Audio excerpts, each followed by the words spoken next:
Tanah Zebulon dan Tanah Naftali, dua nama yang disebutkan dalam Injil Matius pada hari ini pasal 4 ayat 12, di mana Yesus memulai penampilannya depan umum. Dan kalau kita mencoba untuk menyusuri sejarah, kita kemudian dapat memahami mengapa penginjil memasukkan dua nama kota ini, Zebulon dan Naftali. Sebab dua nama ini berasal dari 12 suku Israel, dan keduanya adalah bagian dari kedua belasan yang merupakan umat pilihan Allah tersebut. Di dalam sejarahnya, ketika Raja Salomo meninggal dunia, kerajaan Israel yang satu itu terpecah menjadi dua. Kerajaan Israel di utara dan berpusat di Samaria, dan kerajaan Yehuda di selatan yang berpusat di Yerusalem. Dan Naftali serta Zebulon termasuk 10 suku yang berada di kerajaan utara yang kemudian dihancurkan oleh bangsa Asyur di tahun 721 sebelum Masehi. Dan boleh dikatakan bangsa Israel di utara ini hancur dalam refleksi iman orang-orang Yahudi karena mereka tidak setia kepada Yahweh. Mereka jatuh dalam penyembahan berhala, dan Allah dikatakan membiarkan mereka dibinasakan oleh bangsa yang lain. Tetapi kedua suku ini termasuk suku yang bertahan dan mencoba kemudian setia untuk kembali kepada Yahweh Allah yang benar.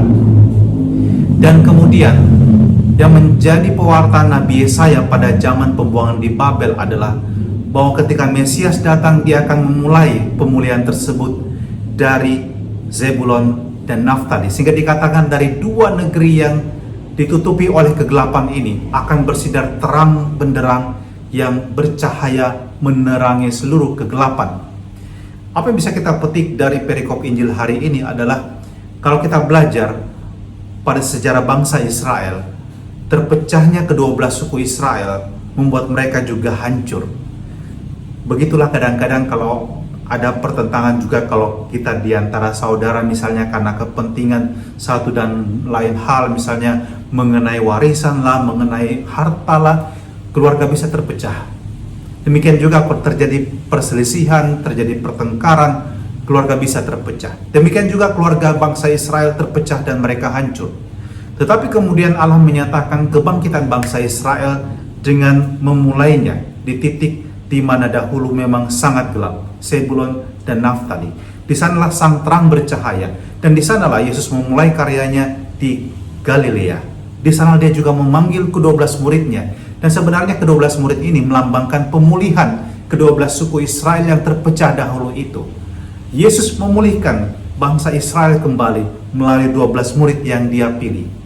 Maka pesannya sebenarnya adalah mari kita belajar seperti Yesus yang juga senantiasa mengusahakan dan membangun kembali kesatuan di antara umat manusia. Juga dalam keluarga kita, dalam komunitas di mana kita hidup dan melayani, di tempat di mana kita bekerja, mari kita belajar untuk menyingkirkan egoisme kita yang menyebabkan perpecahan dan kehancuran. Dan semoga kita mencintai nilai kesatuan itu, dan kita mulai dari tengah-tengah keluarga kita. Juga di masa pandemi ini, mari kita saling mendukung satu sama lain, saling mengingatkan satu sama lain, saling menguatkan satu sama lain. Dan bagi mereka juga yang mengalami kesulitan di masa pandemi karena ada keluarganya terpapar, mari kita saling tidak hanya mendoakan, tapi juga memberikan dukungan moral, juga memberikan bantuan apa yang bisa kita buat untuk meringankan penderitaan dari saudara kita sendiri. Bapa dalam surga, kami bersyukur bahwa Engkau telah menunjukkan melalui Yesus Putramu bagaimana dia memulai karyanya. Dia memilih Galilea, tanah Zebulon dan Naftali, menjadi tempat di mana terang yang bercahaya itu mulai menyingsing dan menyingkirkan kegelapan. Dan semoga terang itu juga Engkau pancarkan di tengah-tengah keluarga kami, dalam komunitas kami, juga tempat di mana kami bekerja, sehingga kami juga dapat mencintai dan menghargai betapa indahnya kesatuan sebagai keluarga, sebagai kelompok, sebagai komunitas di mana kami hidup dan bekerja serta berkarya. Dan turutkanlah berkat-Mu untuk kami semua yang juga menyingkirkan kegelapan dalam hati kami, dalam keluarga kami, dalam komunitas kami, dan membuat kami menatap masa depan dengan penuh pengharapan, dalam nama Bapa dan Putra dan Roh Kudus. Amin.